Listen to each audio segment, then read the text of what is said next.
pleasure to be here again. It's been a few years, I guess, since I was here, but yeah, we had some battles together, and I'm just mighty proud to call Kate a good friend.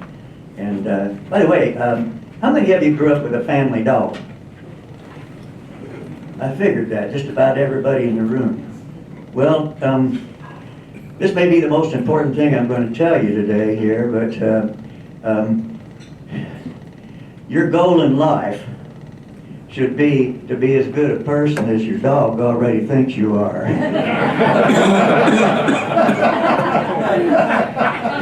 See, we give the dog time we can spare, and space we can spare, and love we can spare, and in return, the dog gives his all to us. And if you don't believe that's true, take your spouse or your significant other today, this afternoon, and put them both in the trunk of your car and drive around town for about 45 minutes and then open the trunk and see which one's glad to see you.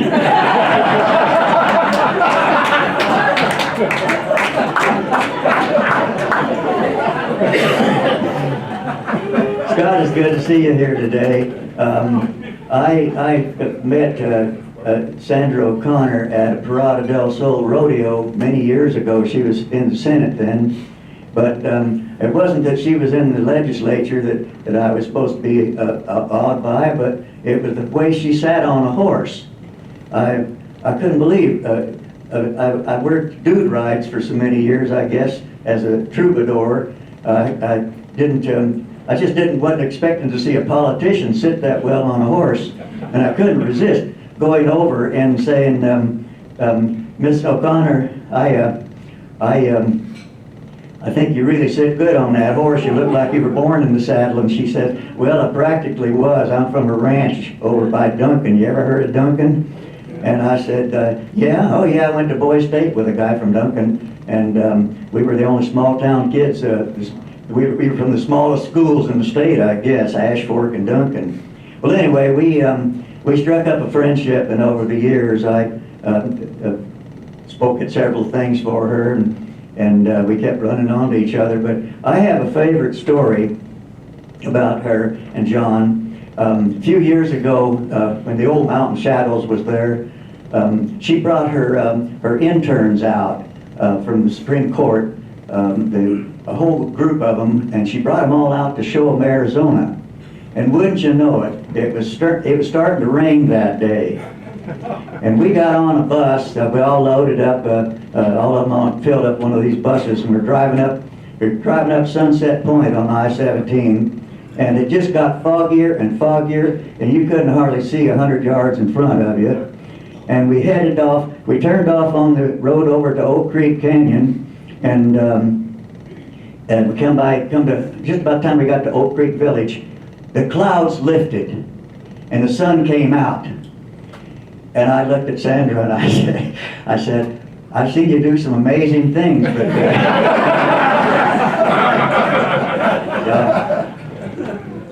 I just remember one other little story of Brian. It was the day you were going to parachute off. Was it the parachute off Yosemite? Yeah. Okay.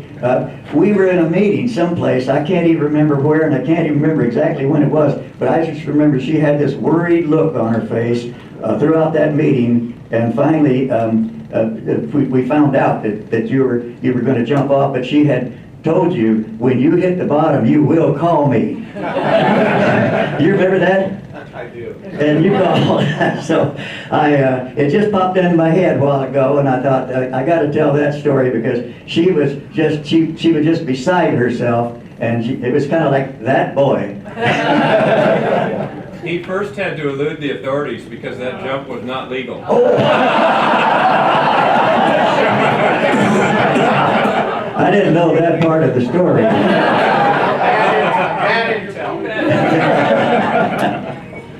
Well, anyway, we had a lot of times, but when before she was on the big court, I was invited up for the 80th birthday, the 100th birthday. It was 1980, and it was the 100th birthday of the Lazy Bee Ranch. And I still got a commemorative coin from that ride. or that trip. And so when we got there, all the people from around, it was mostly, well, I should say first, I was flown up in a private plane, and we landed in a pasture, I swear. You know the landing strip, Duncan International, or Lazy Bee International Airport, I guess. So we came down and got out of the plane and went over, and we had socialized. They had brought in a big hay wagon, and they had a couple of microphones. And Sandra and I stood on the back of that microphone, back on the wagon with microphones, and entertained an audience there. It was a great day, and it was the 100th birthday. Henry Clay Day had pioneered that ranch 100 years before there in outside of Duncan. Well, as we were getting ready to go back, the rest of the story. Something had happened when the plane landed. The dust had gotten into landing gear. Sandra wasn't in the plane. I was in there with some other people. They were flying us back Phoenix. And as we took off, we found out we couldn't raise the landing gear. The dirt had gotten in from the landing strip. And so we thought, well, so we flew all the way back to Phoenix with the landing gear down. And I thought, well, if I got to go, I have to say I went out on a real good day. But when we landed at Sky Harbor, the wheels locked up and everything was fine. But that was another of those experiences. But I just had so many good memories, and I found out we were honoring John today, and I remember the last time I talked to him. So, well, as we're coming into, we're approaching the state's birthday again, 108 years, and it's interesting to look back.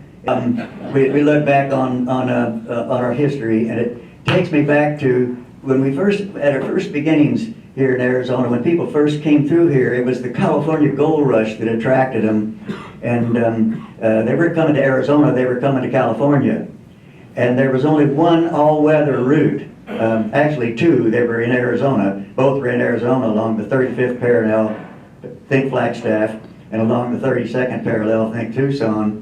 And those were the only all-weather routes to California. And so the pioneers, and if you think about the Northern Pass, think about the Donner Party and things like that. So Arizona was the place, but it was as if the Almighty had said, we're going to put a barrier up there just to challenge you to see if you really want to get to California. And they put Arizona out there. This wild and untamed land was situated between New Mexico and California, and it was a dry, hostile, desolate, sun-baked land of jagged mountains and barren deserts. And the people came through. Of course, you know how people tend to exaggerate. They've always exaggerated about us. And they were saying, you know, the wind is hot as a dragon's breath. The cowboys heat their branding iron just by aiming them up at the sun and stamping that cow. And if you find a river with water in it, and you jump in, you'll come out with third-degree burns. It's so dry that the bushes follow the dogs around. That takes a while.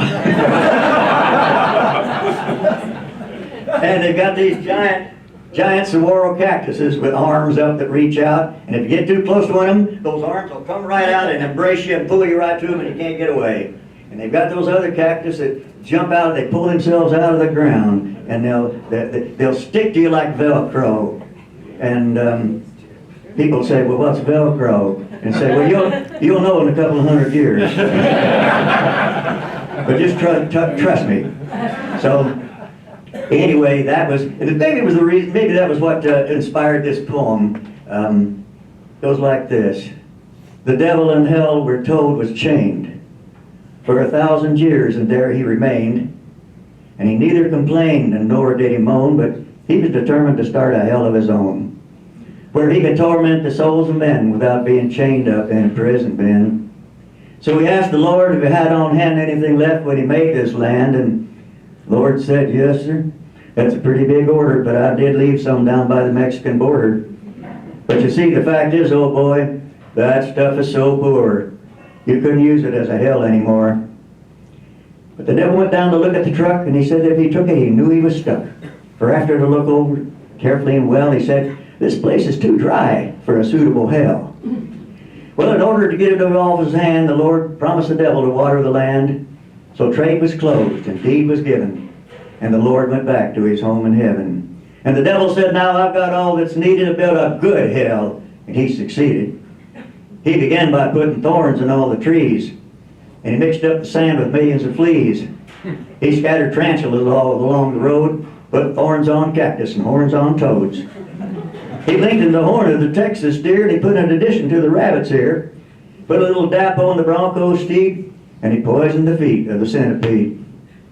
The rattlesnake bites you, the scorpion stings, and the mosquitoes delight you with their buzzing wings. The sandbirds are there, and so are the ants. Well, as if you sit down, you need half soles on the seats of your pants. The heat in the summer's 110. Too hot for the devil. Too hot for women and men. The javelina roams on the high chaparral. Oh, it's a hell of a place that he has for a hell. Wild peppers grows on the banks of the brooks, and the Mexicans use them in all that they cook. Why, you just dine with one of them and you're bound to shout, whoo! Part of hell on the inside of me too now, as well as the out. Well, his work all done, he spread out his old devil wings, and away he flew, and he vanished forever into a blazing red hue. And no doubt somewhere in some corner of hell, he gloats over this place he's created so well. And he vows that Arizona can never be beat for thorns and rattlesnakes and scorpions and heat. And he looks once again at this place that he's created so well, and he says, by golly, I've got a place there that's even meaner than hell.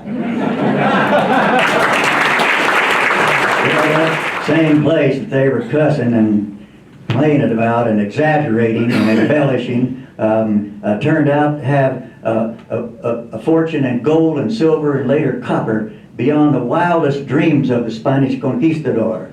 And it would start the largest mass migration of greenhorns since the children of Israel set out and searched Canaan. So they said.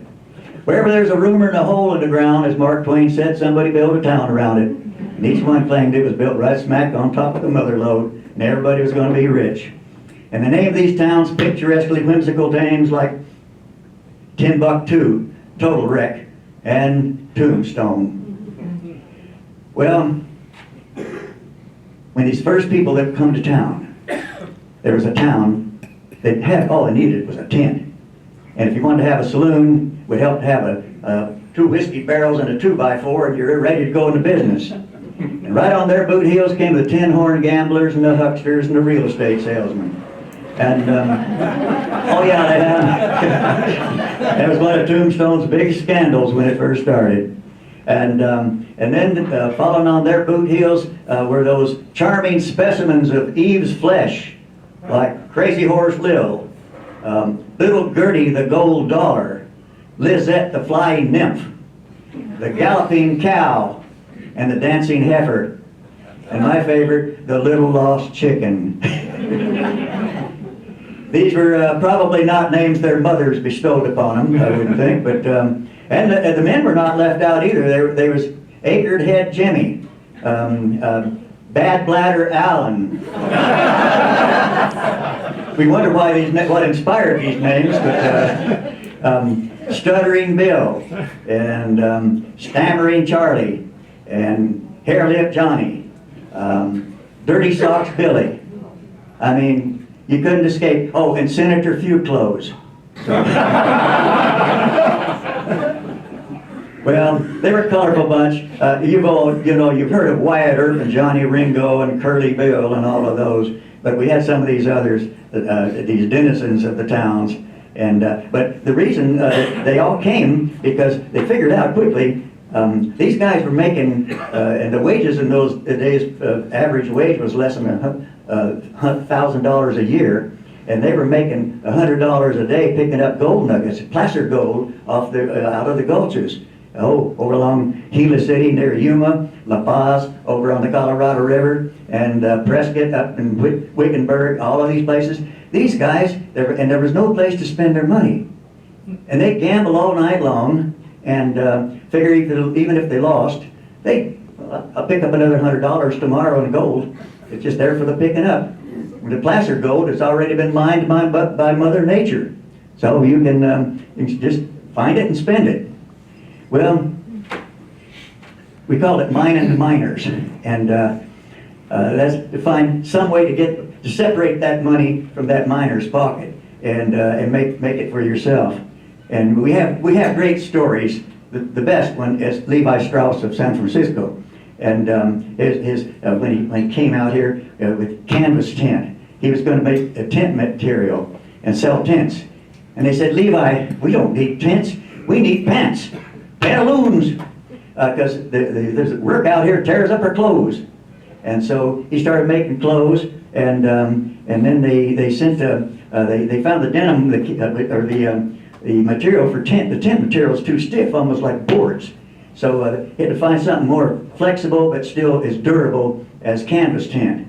And if I learned of a place in France called Nims, where they made this kind of material. It's this color, and they, of course, that's where the name denims comes from. And they were, the guys, there was already working class people who were wearing those. They were those sailors at Genoa. They called the sailors the jeans. And that's where jeans and denims all came from. Being an old retired professor, nothing pleases me more to hear than hear somebody go, oh, I didn't know that. See those little light bulbs go off. For any professors in here, that's what we love the most about our careers. Well, anyway, these were, and another one was a fellow named J.M. Studebaker. He figured they've got to haul the dirt from here to here, so we might as well have we got a way to transfer more dirt to get it to water. You got to have water to wash it out, and so he puts a handles on it on a box and a wheel on the front, and he's got a wheelbarrow. And Studebaker wheelbarrows were very popular in the mining camps. And Studebaker from the money he made on that, he went on to making wagons. And Studebaker wagons were the biggest selling wagons in the West on frontier days. And eventually they built the horseless carriages. And right up until the 1950s, the Studebaker was a real sporty car. So those are some of the stories of those who succeeded that way. But the towns were still pretty wild and wicked, and just liquor flowed, and anything goes just about. And finally, they had to start going deep underground. They were digging down, and they had to go deep, hundreds of feet underground, and they had to bring in real miners at that time, real hard rock miners. So they went to Mexico, and they went to Cornwall, the Cornish miners, the Welsh, the Irish, the Germans. And they imported them over. Now these were family men. They left their families behind usually, but they were family men. And when they made enough money, they brought their families over. And families means women and children. And these women would look at these raw, rowdy towns and say, this town's got everything but a church and a jail. And the guys would say, yeah, this is great.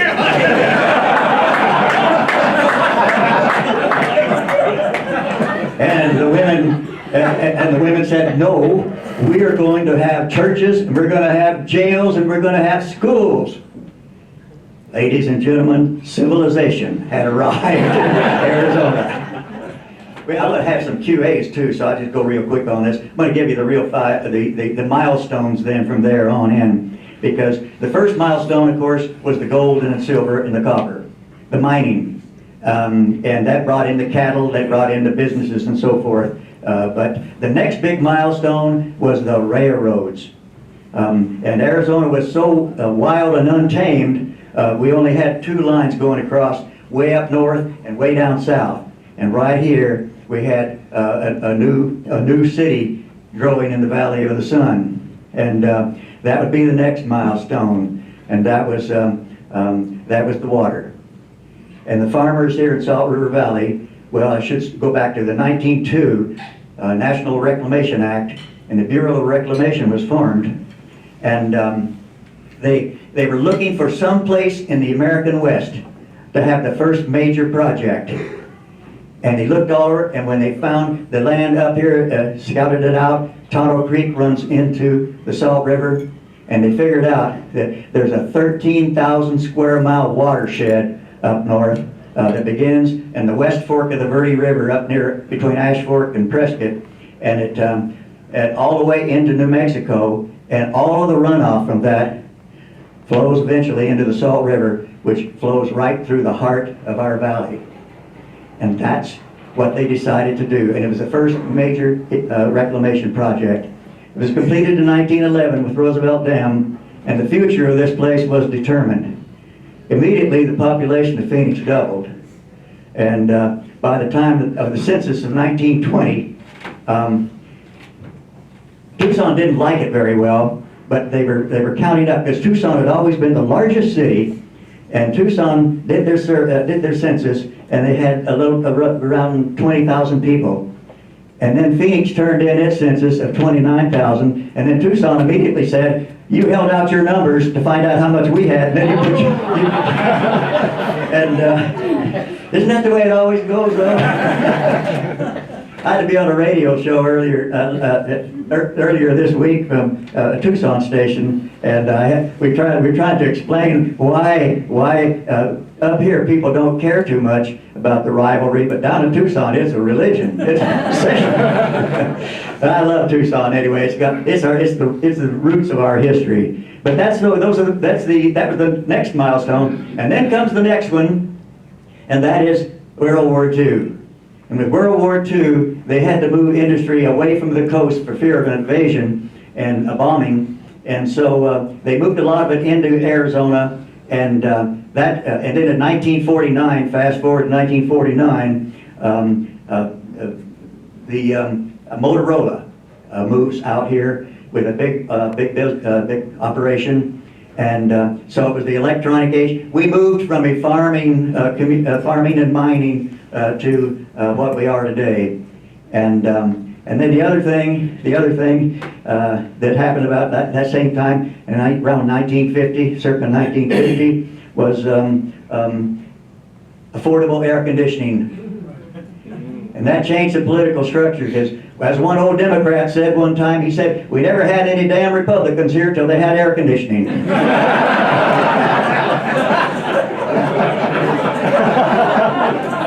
I wish I'd have gotten that guy's name. I can't remember who it was that said that. But anyway, those were the milestones, and we've done nothing but go on. Maricopa County now, fastest growing county in the United States. And I don't know where we're going to put them all. Back in 1980, I was doing a film for West Germany. A film crew was out here from West Germany. Hardy Kruger, the German movie star, the show was called Hardy Kruger Tours America. When they got to Arizona, I was asked to take them around.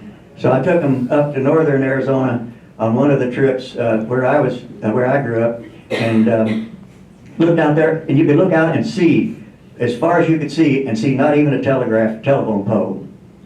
And Hardy said, Marshall, he said, "How big is Arizona?" And I told him, and he said, "You know, it's about the same size as West Germany. How many people do you have in Arizona?" And I said, "Oh, we have about between 3 and 4 million. And he said, "You know how many people we have in an area the same size as Arizona?" And I said, "No." The camera's rolling. And he said, 60 million. And I thought, 60 million. And nowadays we've still seen crowded. We've got 7 million. And if you want to see them, get out on the 101 about 5 o'clock. Well, I have some questions, or I hope you have some questions. Kate, were we talking about you asked a question? Bill? I was going to suggest that you talk about the Peace Officers Memorial a little bit more. Oh, okay. Well, that was pretty much the story of when I read the article in the paper that morning, and everybody was upset. This was 1986, January, I believe, and the whole community was upset about the senseless killing of an officer behind a convenience store. And I thought, you know, I've seen this before. I've seen this too many times, and a week later, people forget. They move on. They move on. And I said, the only people who are going to remember Bob Fike are his family and his officers that he served with. we need, and I wrote a letter to the Republic, and I said, we need a memorial down at Wesley Bowling Plaza, and we need a memorial down there where people can go, school kids can go, and they can see these people. They'll always be with us, because they'll always be there at the Capitol. We had to go out and raise them. Well, I got a call that day from Bob Corbin's office. He was Attorney General at the time. And Steve Twist, his chief assistant, was on the line. And he said, Bob wants to know if you'll come down and testify at the legislature. And he wants to know, we're going to form a committee and want you to serve on the committee, if you will. And we have Jim Skelly, who was the representative from Scottsdale at the time. And Jim took that bill, wrote it up, and took it to the legislature, and it went through in one day. And we had it. So I had to go out and raise $250,000, but somehow or other we did, and we got our statue. And we had a big hassle over what it was going to be. Everybody had a different opinion, but I, being a historian, I thought, you know, when people think of Arizona, they think of lawmen, they think of the Old West and the old Western movies. And I said, we need a statue with an Old West style lawman up there. Besides, whose uniform are we going to have if we do today? They're all different. We got federal, state, county, city. And so I lost at first, but the others couldn't agree on theirs. I was the first one voted off the bus, but they came back later through Corbin brought it back on, and then we got a unanimous. And I was glad to hear after the statue was dedicated that they said that was the perfect statue for Arizona, and it's recognized today as the best peace officer memorial statue in the entire country. So next time you're down that way, take a look at it. I just want to give you one last Trimbleism. That is, women who put on extra weight tend to live longer than men who mention it.